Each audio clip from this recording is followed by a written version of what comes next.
इस चुनाव में कांग्रेस को ऐसी पटकनी जनता देने वाली है कि आज़ादी के बाद में अब तक के राजस्थान के इतिहास में सबसे बुरी हार कांग्रेस की होने वाली है। पेपर लीक एक बार नहीं, 18 बार पेपर लीक होना, आज तक युवा नौकरी नहीं लग पाया। उन युवाओं का श्राप ले बैठेगा, इसको महिलाओं का, माताओं का श्राप ले बैठेगा।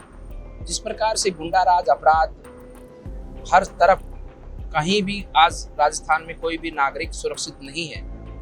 नहीं तो राजस्थान में रात को 12 बजे निकलो, 1 बजे जाओ, 3 बजे सुबह जाओ, किसी को कोई डर भय नहीं था। अलवर से सांसद महंत बाबा बालकनाथ आज हनुमानगढ़ पहुंचे हैं।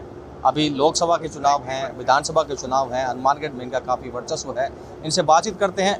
बाबा जी, किस तरह से अभी जो राजस्थान की सरकार है या अभी जो लोकसभा के चुनाव आएंगे, किस तरह की तैयारी चल रही है? देखिए, तैयारी जनता ने कर रखी है। इस चुनाव में कांग्रेस को ऐसी पटकनी जनता देने वाली है कि आज़ादी के बाद में अब तक के राजस्थान के इतिहास में सबसे बुरी हार कांग्रेस की होने वाली है। जिस प्रकार से गहलोत ने किसानों के साथ में जो धोखा किया है, झूठ बोला है, सरेआम झूठ बोला है, किसान की आत्मा कभी भी उसको माफ़ नहीं करेगी, किसान कभी माफ़ नहीं करेगा। उन किसानों की आत्मा जिन्होंने इस झूठ के अंदर आकर, उसके बातों में आकर वोट दिया और बाद में अपनी जान से हाथ धोना पड़ा उनको। उन युवाओं के साथ जो धोखा किया, पेपर लीक एक बार नहीं, 18 बार पेपर लीक होना, आज तक युवा नौकरी नहीं लग पाया। उन युवाओं का श्राप ले बैठेगा, इसको महिलाओं का, माताओं का श्राप ले बैठेगा। जिस प्रकार से गुंडाराज, अपराध हर तरफ, कहीं भी आज राजस्थान में कोई भी नागरिक सुरक्षित नहीं है। नहीं तो राजस्थान में रात को 12 बजे निकलो, 1 बजे जाओ, 3 बजे सुबह जाओ, किसी को कोई डर भय नहीं था। लेकिन आज एक किसान भी अपना ट्रैक्टर, एक व्यवसायी भी अपनी गाड़ी, एक युवा अपनी मोटरसाइकिल बाहर खड़ी करने में डरता है क्योंकि रात को चोरी हो जाती है। तो इस प्रकार के वातावरण की राजस्थान जनता नहीं सहेगी और आने वाले चुनाव में आप देखेंगे कि बड़ी जीत भारतीय जनता पार्टी की होने वाली है। अभी सुप्रीम कोर्ट ने जो राहुल गांधी को राहत दी है, जो उन पर मुकदमा चल रहा है, उसमें रोक लगा दी है, क्या कहेंगे? देखिए, सुप्रीम कोर्ट तथ्यों की जांच करेगा।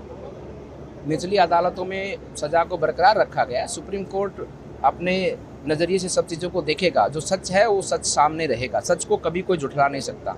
और जो उन्होंने किया है उसका भुगतना पड़ेगा, और भुगतते आए हैं लोग। जो गलत करता है उसको भुगतना ही पड़ता है। बाबा जी, जिस तरह से अभी ज्ञानवापी का मसला चल रहा है, अभी सुप्रीम कोर्ट ने भी कह दिया कि अगर सर्वे होता है तो उसमें क्या दिक्कत है? बिल्कुल,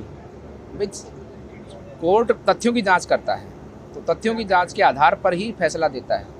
उसके लिए सर्वे भी होना, अन्य पहलुओं पर भी जांच होना, तभी तो निर्णय हो पाएगा और सच तभी सामने आएगा। आपकी लोकसभा की किस तरह से तैयारियां चल रही है? बात यह भी आ रही है कि आप हनुमानगढ़ से विधानसभा को नहीं, ऐसा कुछ नहीं है। हनुमानगढ़ हमारी कर्म भूमि है, हमारा मठ का आश्रम है यहाँ पर, और उस भाव से एक हमारे मठ में, हमारे इस हनुमानगढ़ में हमारे प्रदेश के अध्यक्ष पहुँचे हैं, तो एक अतिथि देवो भव के भाव से उनके स्वागत सम्मान में हम लोग आए हैं। और पार्टी का कार्यक्रम, पार्टी की विजय यात्रा हर स्थान पर लेकर जाएंगे, पार्टी को हर स्थान से विजयी बनाएंगे। बाबा जी, सबसे बड़ी बात ये जो जिस तरह से अभी देश के हालात हैं, हरियाणा की बात कर लें, मणिपुर की बात कर लें, तो यहाँ जो जिस तरह से सांप्रदायिक दंगे चल रहे हैं, तो उसके बारे में आप क्या कहेंगे और क्या लोगों से अपील करेंगे? देखिए, ये जो आज देश में घटनाक्रम हो रहे हैं, चाहे मणिपुर की बात हो और चाहे हिंदू मुस्लिम के अंदर जो इतनी दूरियां पैदा हुई, इनके सब के पीछे कारण है कांग्रेस। देश को समझना होगा, कांग्रेस के कारण ही आज हमको सब ये दिन देखने पड़ रहे हैं। देश के लोग शांति का दान दें। हम सब इस देश के वासी हैं, देश में ही हम सबको रहना है। हम जब अगर आपस में लड़ेंगे तो किस प्रकार से हम अपने देश को आगे बढ़ा पाएंगे? कुछ विषय ऐसे होते हैं कि जिनका समाज में कुछ गलत विचार से उसका गलत मतलब निकाला जाता है, तो उनको बैठ के समाज के लोगों को समाधान करना चाहिए। लेकिन इस तरह से दंगा प्रसाद करना और कुछ बाहरी लोगों के साथ मिलकर, जो देश के विरोधी हैं, ताकतें हैं, उनके साथ कुछ ऐसे लोग मिलते हैं कि जो देश का हित नहीं चाहते या देश की शांति को भंग करना चाहते हैं, उनके साथ सख्ती से निपटा जाए। उन लोगों को चिन्हित किया जाए और उनको सख्ती से निपटकर ऐसे देश विरोधी ताकतें रखने वाले लोग और देश के विरोध में गतिविधियां चलाने वाले लोगों से कभी भी देश माफ नहीं करे। मोदी जी को हराने के लिए विपक्ष ने इंडिया तैयार किया है, क्या? असल में विपक्ष खत्म हो चुका है और विपक्ष में इंडिया का जो तैयार करने का, ये सब उनको अपनी ज़मीन बचानी है। देश के लोगों का कोई चिंता नहीं उनको तो अपने जो उन्होंने काले कारनामे किए हैं, एक के बाद एक उनकी परतें खुलती जा रही हैं। उनके भ्रष्टाचार से जो उन्होंने महल बनाए हैं, वो महल ढहने वाले हैं, टूटने वाले हैं। और उनके किए का जो उन्होंने किया है, उसका पूरे देश की जनता में उसका सामने आने वाला है। तो इसलिए वो डरते हुए लोग अपने पारिवारिक विरासतों को बचाने के लिए वो लोगों ने ऐसा किया है। केंद्र सरकार पे जिस तरह से आरोप लगते हैं, ईडी हो या दूसरी एजेंसियां हो, उनका दुरुपयोग हो रहा है। देखिए, उपयोग हो रहा है इन लोगों पर। पहले कभी भी इस प्रकार से जो इन्होंने खाया, कभी भी इनका, क्योंकि इन्हीं की मिलीजुली सरकारें होती थी, उन्होंने कभी भी इनके खाए हुए को निकाला नहीं बाहर। आज ईडी काम कर रही है, आज एजेंसियां काम कर रही हैं। जिन लोगों ने देश का नुकसान किया है उनकी भरपाई तो देश करेगा ही।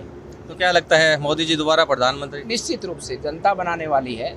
वो जनता के मनों में, दिलों में माननीय प्रधानमंत्री जी विराजते हैं, क्योंकि जनता का काम किया उन्होंने।